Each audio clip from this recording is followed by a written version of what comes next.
Porque Deus é bom. Mesmo quando nós não somos bons, Ele continua sendo bom para cada um de nós. Queridos, acabou seu tempo de ir ao banheiro, acabou seu tempo de levantar para tomar água. Eu quero você aqui presente. Pastor Donizete, mas eu estou sentado aqui. Não é disso que eu estou falando. Eu não estou falando de corpo presente apenas, eu estou falando de mente presente também. Porque não adianta nada você estar aqui e estar pensando no dia de amanhã. Deixa que o dia de amanhã cuida de si mesmo. Se o teu problema durar até o dia de amanhã e a igreja não for arrebatada, o teu Deus continuará ao teu lado e vai te ajudar, independente de como você o trata. Por quê? Porque Ele é bom. Eu trouxe uma palavra da parte do Senhor. Aleluia. Fui convidado a pregar e queria que você me ajudasse a pregar nessa noite. Pastor Donizete, como é que eu posso te ajudar a pregar nessa noite? Tirando de dentro de você o sorriso mais bonito que você tiver e oferecendo para a pessoa que está do seu lado. Faça isso agora. Olhe para a pessoa que está do seu lado com o sorriso mais bonito que você tem, para que ela veja o quanto você é bonito, o quanto você é bonita. Agora levanta o teu braço direito, braço de profeta, levanta o teu braço direito, aponta o teu dedo indicador, dedo de profeta, com aquele sorriso bonito, continua olhando para a pessoa que está do seu lado e diga assim: Deus, diga, Deus tem uma palavra para as nossas vidas nessa noite. Deus tem uma palavra para as nossas vidas nessa noite. Aleluia. Não se conforme de sair daqui do jeito que você entrou. Aleluia. Esta é a casa do nosso Pai. Esta é a casa do nosso Senhor. Ah, como eu gosto de falar isso. Eu tenho 41 anos de casado. E quando eu casei e fui para casa, visitar a casa do meu pai, a casa da minha mãe, eu não chegava e dizia assim para ele: "Ô grande, amado e querido Senhor, meu pai, posso abrir a geladeira e pegar água?" Eu não fazia isso. Por quê? Porque eu tinha intimidade. A casa era minha. Você entendeu? Pode dizer amém? Essa casa, ela não pode ser estranha para mim e para você. Não pode. Lemos um texto em que um homem que tinha uma linha criada por Davi lá atrás, sacerdotal. Um homem que, acredito eu, ele e a sua família geraram expectativas com relação ao seu sacerdócio. Aleluia. Mas Deus, queridos, não trabalha com expectativas humanas. Deus não trabalha com expectativas humanas. Ezequiel, ele estava esperando com uma expectativa muito grande, chegaram os seus 30 anos, para que ele fosse sacerdote, para que ele fosse consagrado ao sacerdócio. Eram os 30 anos em Israel que se era consagrado ao sacerdócio. Mas nós, quando criamos a expectativa, Deus acha sempre uma forma para que nós venhamos a entender que Ele não trabalha com expectativas humanas. Você se lembra daquele homem que era leproso, Naamã? Chegou a ele que havia a possibilidade daquela lepra dele ser curada. E ele então se dirigiu ao profeta em Israel. E sendo ele de uma alta posição, ele era chefe do exército do rei da Síria, ou seja, um general. Ele se dirigiu ao profeta e durante o trajeto ele criou expectativas. Ele disse: olha, eu vou chegar lá, o profeta vai me chamar, vai colocar a mão sobre a minha cabeça, vai fazer uma oração forte e a lepra vai desaparecer. Coisa nenhuma. A Bíblia diz que Eliseu nem foi falar com ele. E Eliseu mandou um homem falar para ele: olha, fala para ele lá, dá 7 mergulhos no Jordão e vai sumir esta lepra dele. Ele olhou e falou: o que? Ele nem veio falar comigo. Vou eu mergulhar no Jordão? Graças a Deus que ele tinha amigos entre os seus subordinados. E os seus subordinados chegaram para ele e falaram: Senhor, mas se o homem tivesse pedido alguma coisa difícil, mas é só dar 7 mergulhos, quase que ele perde a sua bênção. Por quê? Porque criou uma expectativa. Você lembra da mulher, capítulo 4 de 2 Reis? Que seu marido morreu, ela foi até a presença de Eliseu, o homem de Deus, queria também, com uma expectativa, ele vai fazer alguma coisa. O homem então olha para ele e diz: o que é que você tem em casa? Volta para a tua casa. Eu não sei qual foi a expectativa que você criou nesse culto, mas tenho certeza que Deus vai fazer algo de diferente na tua vida. Deus então muda a trajetória. Nabucodonosor invade Jerusalém pela primeira vez. Leva mais de 4.000 pessoas com ele, inclusive o profeta Daniel. Agora pela segunda vez invade Jerusalém. Leva mais de 10.000 pessoas com ele, e com eles o profeta Ezequiel. Os sonhos, as expectativas que Ezequiel criou em torno daquilo que ele achava que Deus tinha para a vida dele, cai por terra. Então Ezequiel nos diz aqui que ele foi levado lá para Babilônia, e foi levado lá para o rio Quebar. O rio Quebar era ao lado do Eufrates. Mas havia ali um acampamento de refugiados hebreus. E lá fica então Ezequiel.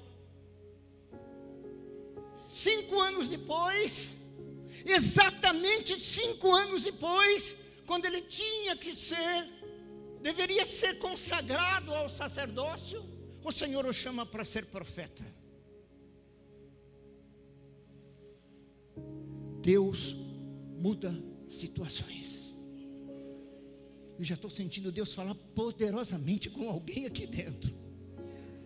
Não vai ser aquilo que você quer, vai ser aquilo que Deus quer para a tua vida, porque Ele te chamou. Ele tem projetos para você, e os projetos de Deus não podem ser deixados de lado. O projeto de Deus não pode ser ignorados. Os projetos de Deus não podem ser rasgados. Deus tem projeto para mim e para você. Então somente fique na tua posição. Ezequiel então começa a aprender um real relacionamento com Deus. Ele começa a ter uma intimidade que ele nunca teve, e que você e eu precisamos ter, porque o que Deus quer para cada um de nós em pleno século 21 é intimidade, relacionamento. Sabe por que as coisas não dão certo para muitas pessoas? Porque não tem relacionamento com Deus. Não aprende a ouvir a voz de Deus. E se tem alguma coisa, pastor Adão, que Deus quer, é que nós venhamos a ouvir a sua voz. E Deus não fala comigo e com você através da palavra, não. Queridos, estamos na presença de Deus, sim ou não? É na presença de Deus que eu digo: eu já ouvi a voz de Deus várias vezes. Quando eu tinha 7 meses de crente, eu saí da minha cidade e fui até São José dos Campos, uma cidade próxima lá de São Sebastião. E estava eu andando, pastor Adão, quando de repente eu ouvi uma voz que disse: saia dessa rua e vá para o outro lado. Eu olhei para o lado, uns 30 metros, em algumas pessoas, mas ao meu redor não tinha ninguém. E eu continuei andando. A voz disse: saia agora e vá para o outro lado. Eu peguei e obedeci, saí e passei para o outro lado da rua. E era uma curva. Veio um ônibus e a lateral, do meio para o lado, para a traseira dele, ele raspou exatamente o muro aonde eu estava. Se eu tivesse ali, hoje não estaria aqui contando esse testemunho. Por quê? Porque Deus quer ter relacionamento comigo e com você. O que nos torna diferente das pessoas que estão aí fora é exatamente o nosso relacionamento com Deus. Aleluia! E a possibilidade de ouvi-lo sempre que Ele quiser falar conosco. Ezequiel então começa a ter uma experiência com Deus, e no próprio capítulo 1 ele diz: eu ouvi algo no céu, levantei os olhos e tive visões de Deus. Oh, coisa tremenda é ter relacionamento com Deus e poder, aleluia, ser aberto o sobrenatural, aleluia, diante de nós. Queridos, não tem como conhecer a cruz se não conhecer o crucificado. Não tem como você conhecer a cruz se você não conhecer o crucificado. Conheça o crucificado e você vai entender o valor da cruz. Vai ter um relacionamento perfeito, aleluia. O diabo não vai poder se aproximar de ti, porque onde colocar as plantas do teu pé é teu, assim diz a palavra do Senhor. Aprenda, aleluia, esse caminho, ande por esse caminho, e a glória de Deus estará na tua frente, na tua retaguarda, do lado direito e do lado esquerdo. Apenas a direção de Deus importa para aquele que é lavado e remido no sangue do Cordeiro. Ele então começa a ouvir a voz do Senhor. Começa então o princípio de um relacionamento duradouro, aleluia, entre Ezequiel e a vontade do Senhor. Deus não queria Ezequiel como sacerdote, Deus queria Ezequiel como profeta, ouvir a voz do Senhor e falar os desígnios de Deus. Deus queria um homem que tivesse a condição, porque a capacidade Ele dá, de ser prudente, de ouvir aquilo que Deus fala. E ser profeta não é agradar a igreja, ser profeta é confrontar a igreja, porque a vontade do homem não é a vontade de Deus. E a palavra do Senhor, ela vem de 3 formas: para exortar, consolar ou edificar. Não existe uma outra direção teológica para a palavra de Deus. Ela confronta, ela exorta e ela edifica. Cada um sai da presença de Deus dependendo da atenção que se deu para a palavra de Deus. Quantos estão entendendo? Levante a mão e dê glória a Deus. Ezequiel então agora começa a ter relacionamento, porque, como eu disse, é a vontade de Deus para todos aqueles que dele se aproximam, aleluia, que os caminhos sejam abertos, que a sua palavra possa ter a primazia dentro de cada um de nós, que nós venhamos andar no seu caminho. Mas o que o inimigo de nossas almas quer é que exatamente você confronte esta verdade, você não aceite como verdade, aleluia, louvado seja o nome do Senhor. Mas quem tem experiência com Deus sabe que eu estou falando a verdade, sabe que nós precisamos precisamos é ter um relacionamento mais profundo, aleluia, mais verdadeiro com a santa e gloriosa palavra de Deus. Concordo com aquilo que o pastor Adão acabou de falar ainda há pouco aqui. Quando eu oro, eu falo com Deus, mas quando eu leio a sua palavra, Deus fala comigo. Queridos, não estou aqui para amassagear o ego de ninguém, mas se tu não lê a Bíblia, tu não tem intimidade nenhuma com a palavra. E o que eu fico mais chocado, pastor Adão, igreja, Hope, em Mongaguá, é que o próprio sistema tem nos levado a isso. As próprias grandes igrejas têm nos levado a isso. Como pastor Donizete, é fácil provar. Há 40 anos atrás, o pregador ia e dizia: vamos ler Tessalonicenses capítulo 4, versículo 18. Eu tinha que procurar, eu tinha que achar, eu era obrigado a manusear a Bíblia. Oh, aleluia! Aquilo me dava um relacionamento com a palavra. Hoje existe o telão. Você não precisa mais procurar. Você onde está sentadinho, você só levanta a cabeça. Ou seja, o próprio sistema está nos afastando dessas verdades edificantes. A maioria das igrejas por aí, elas não têm mais a direção de Deus. E sabe por quê? Porque culto não é show, igreja não é teatro, e pastor não é artista. Ezequiel então começa a ter um relacionamento profundo com Deus, ter visões de Deus. O povo que ali estava agora, cativos, ali no rio Quedeá, com certeza o envergonhava. Mas espera aí, você não era para ser sacerdote? Você não é filho de Buzi, da linha sacerdotal, tão importante em Jerusalém? Ezequiel teve que ouvir escárnio, chacota. Eu não sei qual é a tua vida no teu trabalho, mas você foi colocado lá como atalaia.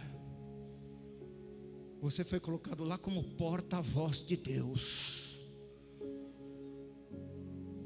Ninguém disse para você que seria fácil. Ninguém falou para você. E quem falou mentiu. No mundo tereis aflições, mas tendes bom ânimo, eu venci o mundo. O que nós precisamos entender, queridos, é o que Paulo escreveu aos Romanos capítulo 12. Rogo-vos, pois, irmãos, pela compaixão de Deus, que apresentei os vossos corpos como um sacrifício vivo, santo e agradável a Deus, que é o vosso culto racional. Não vos conformeis com este mundo, mas transformai-vos pela renovação do vosso entendimento, e procurai saber qual é a justa, perfeita e agradável vontade de Deus em vossas vidas. Essa palavra traduzida no grego é metanoia, e metanoia é mudança de atitude. Porque uma coisa é você apresentar um sacrifício, a outra é você ser o próprio sacrifício. Ser o sacrifício, às vezes não queremos.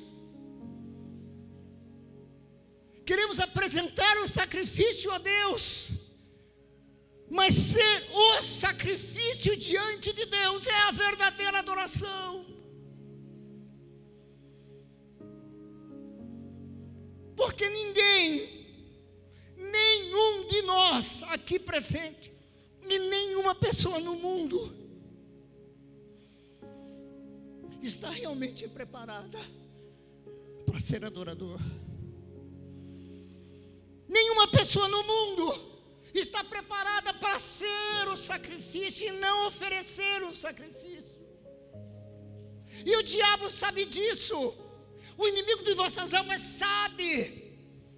Mas pastor Donizete, por que então Deus tem tanto carinho, senão não somos perfeitos? Ele olha para você e vê a força que você faz para estar na sua presença. Não é por merecimento. Ezequiel começou a aprender isso. Aleluia.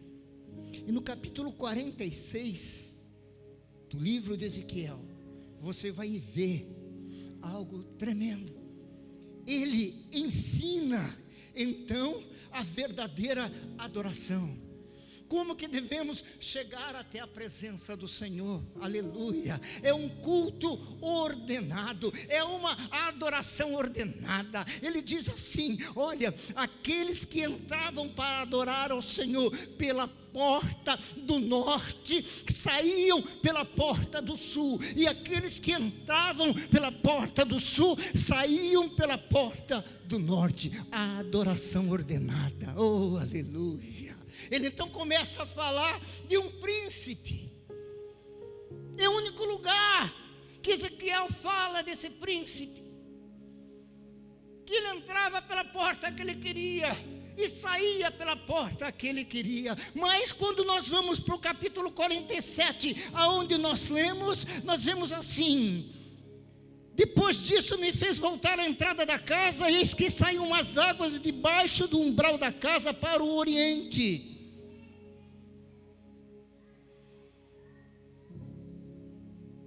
O que tem isso, pastor? O que tem a ver Oriente? Oriente é onde nasce o sol. Todas as colocações que ele fala, ele mostra o Oriente. Aleluia. Ele mostra aonde o sol nasce. Isso aponta para a figura de Cristo Jesus, que é o sol da justiça.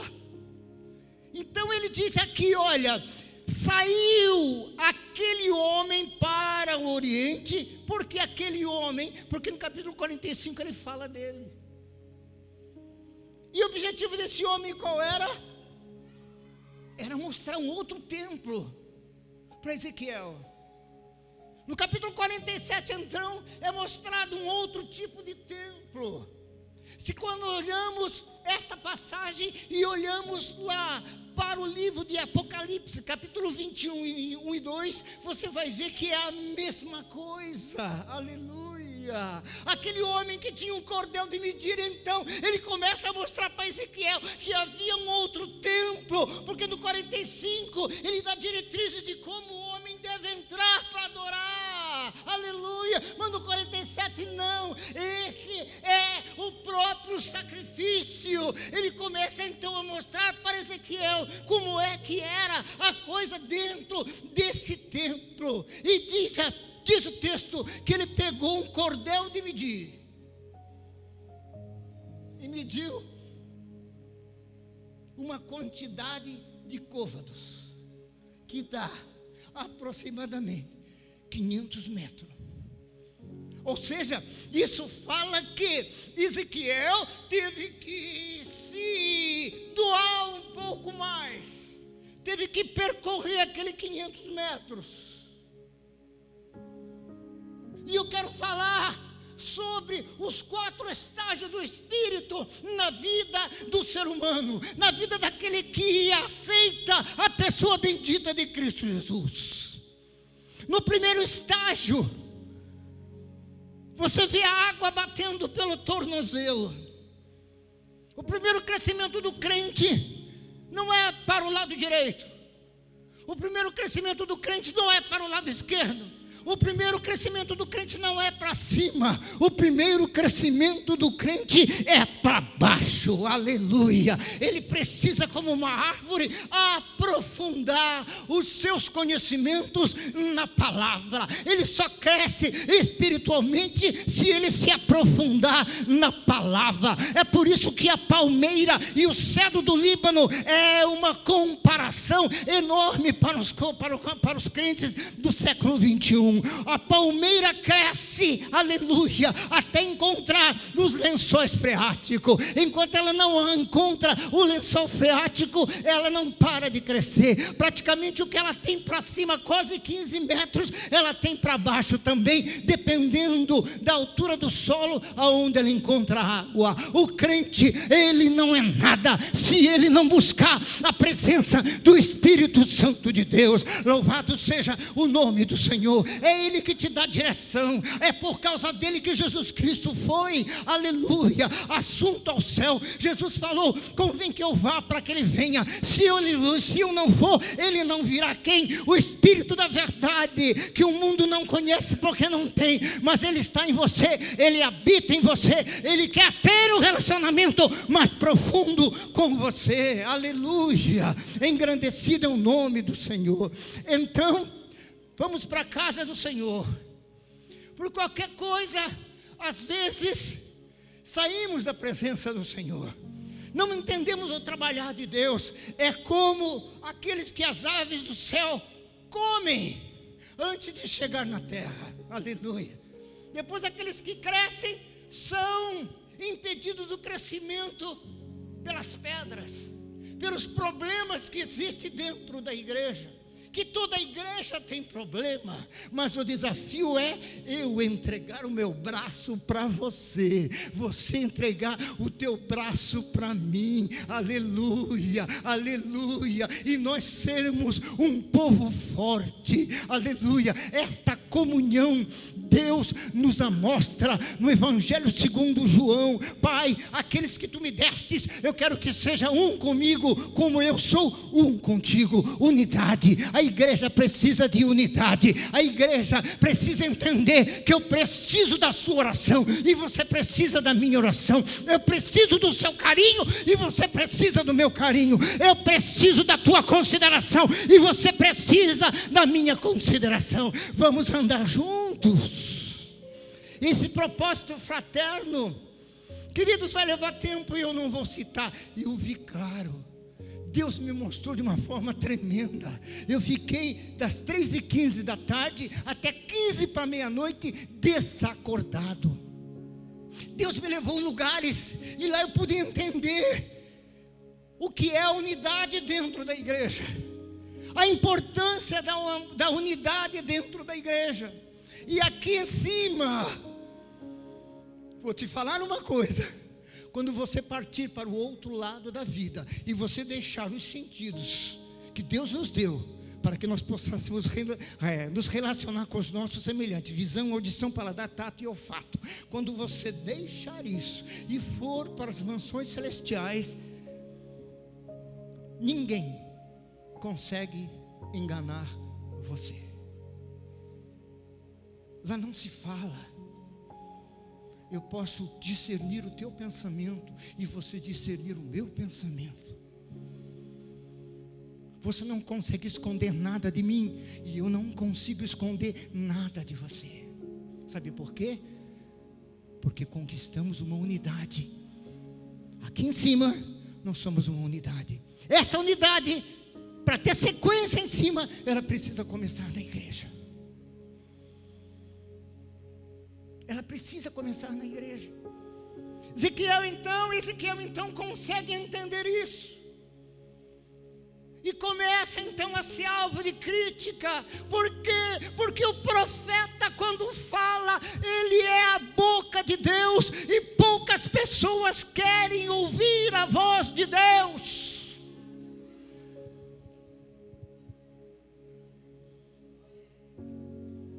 A igreja do século 21, ela precisa ter um segundo nascimento. A igreja do século 21, ela precisa nascer de novo. Porque eu quero entender, igreja, que aquele que nasce a primeira vez, nasce de cabeça para baixo. Mas aquele que nasce a segunda vez, nasce de cabeça para cima. Aquele que nasce a primeira vez, nasce do sangue. Mas aquele que nasce a segunda vez, nasce do Espírito. Aquele que nasce a primeira vez, nasce no hospital, mas aquele que nasce a segunda vez, nasce na casa de nosso Senhor Jesus Cristo. Aquele que nasce a primeira vez, nasce para ser perdedor, mas aquele que nasce a segunda vez, vez, nasce para ser vencedor. Seja vencedor, seja vencedora. Precisamos nascer de novo, aleluia, entender o propósito de Deus para as nossas vidas. Agora vai então, esse homem mede mais 500 metros. Ezequiel então o acompanha, porque ele o levou. Veja que o início do texto diz que ele o levou pelo lado de fora, porque o lado de fora vê melhor. Quando você está num trabalho e alguém está te analisando, a visão dele é mais proveitosa do que a tua, porque ele olha para você e olha em torno de você. Ezequiel então é levado por as águas, e aqueles 500 metros a água deixou do tornozelo e media ali os joelhos. As águas daquele riacho estavam pelos joelhos. Aí você aceitou a Cristo, ouviu os rudimentos da doutrina do Senhor, ouvimos os ensinamentos que nos é dado. O joelho flexibiliza o corpo, ele consegue deixar o nosso corpo abaixado ou não. Isto fala de conhecimento e reverência ao Senhor, aleluia. Mas observe uma coisa, você ainda cocheia entre dois pensamentos. Você diz assim: será que é verdade? Será que Deus está comigo mesmo? Se Deus está comigo mesmo, por que eu já estou há 3 anos, há 4 anos na casa do Senhor, e ainda aquilo que eu quis, aquilo que eu quero para a minha vida, ainda não aconteceu? Ei, Deus trabalha em 2 tipos de tempos: o Cronos e o Kairos. O Cronos é o tempo do homem, é medido em segundos, minutos, horas, dias, semana, meses e ano. Esse é o Cronos, é o tempo do homem. Mas existe o Kairos, que é o tempo de Deus, que trabalha no Cronos. Ele tem o tempo certo. Ele não te dá antes, porque você ainda não está preparado para receber. Ele não te deu ainda, porque você precisa aprender algumas coisas. Observe que com a água no joelho, você tem uma certa dificuldade de andar. Você não consegue correr, você consegue pular na água, mas não correr. Isso fala de quando você ainda está preso aos rudimentos. Isso fala das coisas que ainda te prendem. Aleluia. E foi mostrado mais 500, mais 500 metros. E ele então, as águas agora chegam no lombo. Estou correndo por causa do meu horário. As águas então agora chegam no lombo. Lombos é cintura ou quadril. Isso fala de força, preparação para a ação. As águas davam nos lombos. Você já não consegue mais correr. Não tem quem esteja dentro de uma piscina ou dentro do mar com as águas pelos lombos que consiga correr. Mas você ainda tem o controle das ações. Você ainda tem o controle, mas não consegue correr mais. Por quê? Porque as águas já não estão mais no tornozelo nem no joelho. Agora as águas estão no lombo. Diga assim: mas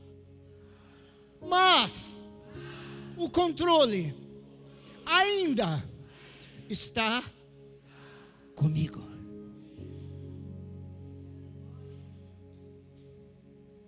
Você não consegue correr mais com as águas pelos lombos. Aleluia. Embora você tenha o poder de decisão na mão, mas você está meio que impedido de fazer as tuas vontades. O Espírito de Deus quer ter a tua vida no controle. Aleluia. Então, Ele deixa que você cocheie entre dois pensamentos. Ele permite que você sente no lugar, aleluia, e não tenha a perfeita adoração. Ele, aleluia, quer que você se interiorize, que você se conscientize, aleluia, de que você agora tem o controle, mas não consegue mais fazer aquilo que você quer. Oh, aleluia. Ele não tira a nossa vontade. Ele não barra o meu entendimento. Ele me ensina dia após dia. Santificação é um processo, não é um estado.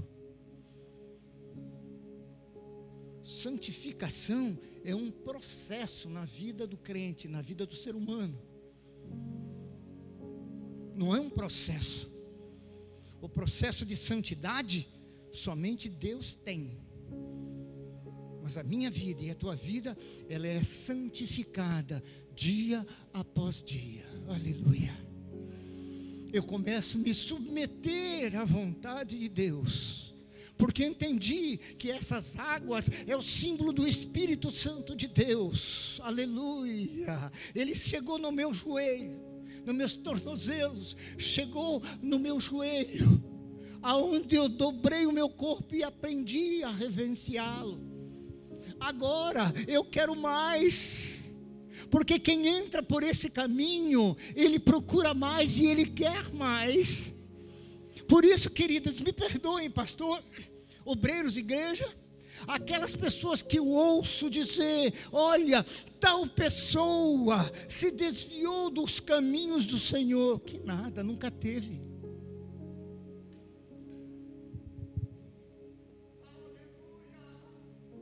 Nunca teve. Porque quem conhece a Cristo verdadeiramente não quer deixá-lo. Que ele se desviou. Se desviou do quê? Ele nunca esteve. Então não há desvio daquilo que eu nunca conheci, nunca experimentei. Quem experimenta Cristo sabe que Ele é bom. Eu vou dizer de novo: quem conhece a Cristo sabe que Ele é bom.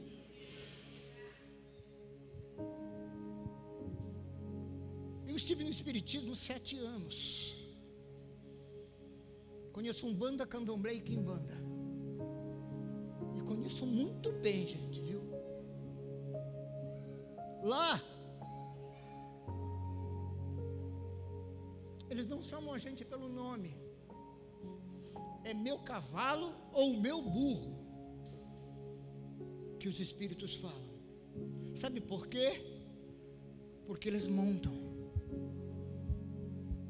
Jesus, mesmo sendo o Senhor das nossas vidas, Ele diz assim: eis que eu estou à porta e bato. Aleluia.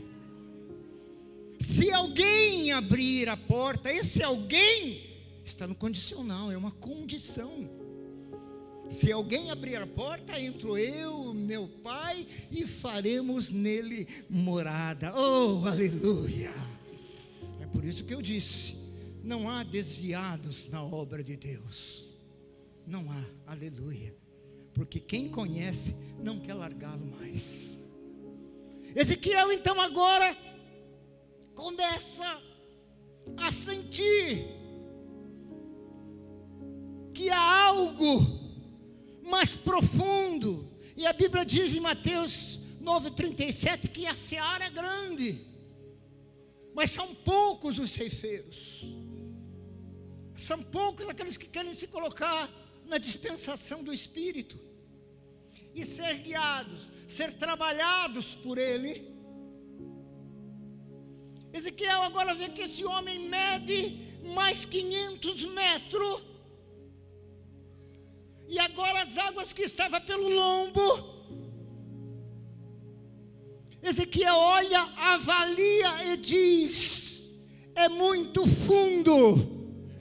Só dá para entrar se for nadando. Há um convite de Deus para o século 21. Mergulhe, tire os pés do chão. Quando você sente que a água é profunda, os seus pés não conseguem mais achar o chão. É esse o convite. Se jogue nos braços dele. Ele quer direcionar a tua vida, mostrar algo que você nunca viu em toda a sua vida. Ele quer te mostrar o mundo espiritual. Como eu disse, Jesus foi buscar a sua presença. É a inserção do mundo sobrenatural para o mundo natural. Oh, aleluia!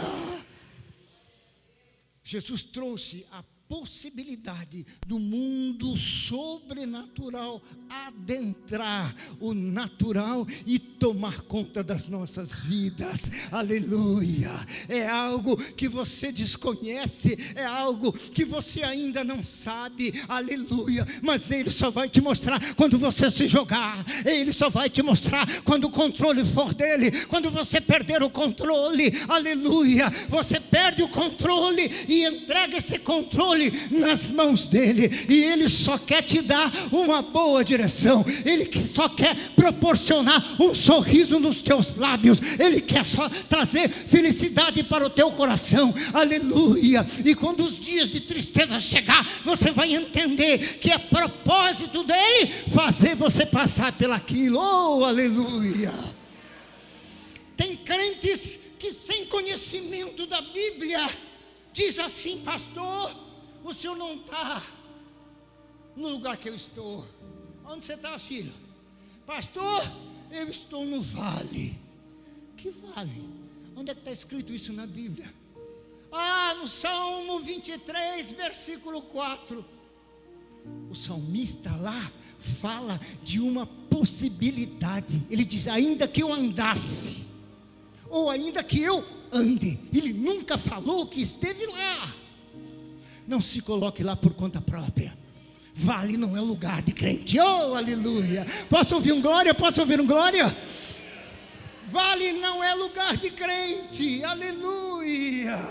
Crente é comparado com uma palmeira, aleluia, que cresce lá de cima. Quando alguém quer olhar para um crente ou uma crente lavada e remida pelo sangue do Cordeiro, tem que erguer a cabeça, porque a sua voz é outra, a sua autoridade é outra, o seu tom é outro. A glória de Deus te invade de tal forma que olham para você e falam: é soberba. Não, é poder de Deus. É mentirosa. Não, são verdades de Deus.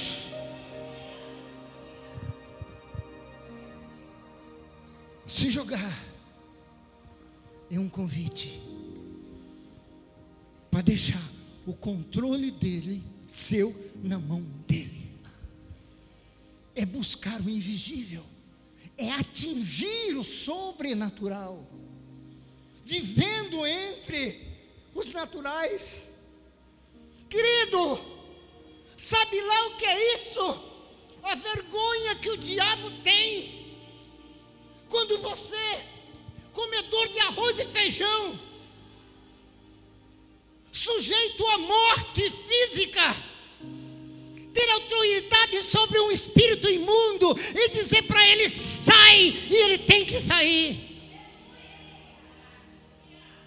Sabe lá que vergonha é essa para esse espírito? Porque ele está incorporado ali. Mas quem está ali não é o raciocínio da pessoa, é a inserção do mundo sobrenatural das trevas agindo. E você, uma mulher comedora de feijão e arroz, nós homens comedores de feijão e arroz, chegar para esse espírito e dizer: sai agora, e ele tem que sair. Deus quer que você se jogue nos braços dele.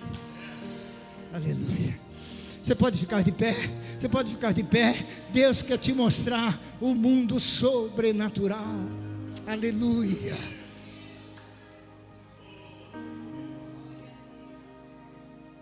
Não fique com expectativas, aleluia.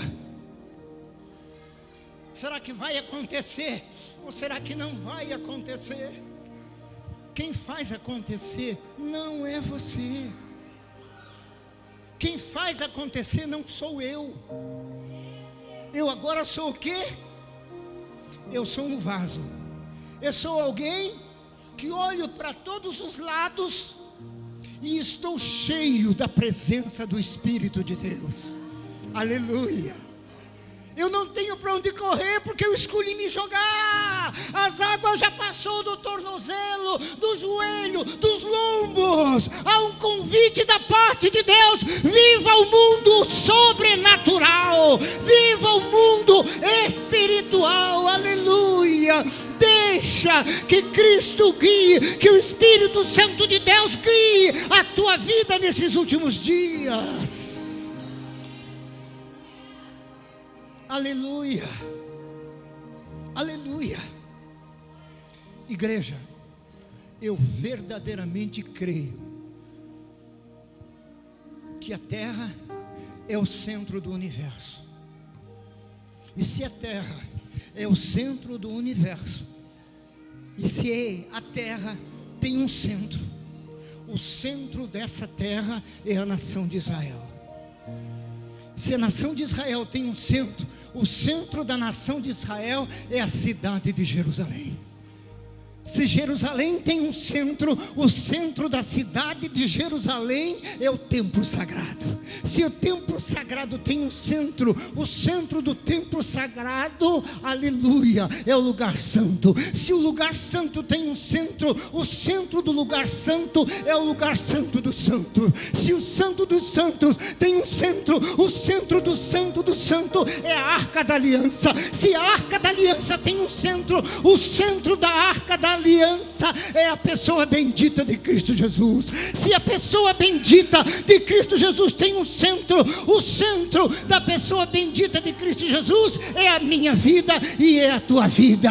Se a minha vida e a tua vida tem um centro, no centro da nossa vida precisa estar a palavra de Deus. E ela te convida nessa noite, mergulhe, aleluia. Ela te cerca. Ela te cerca, ela te cerca por todos os lados. Aleluia, aleluia.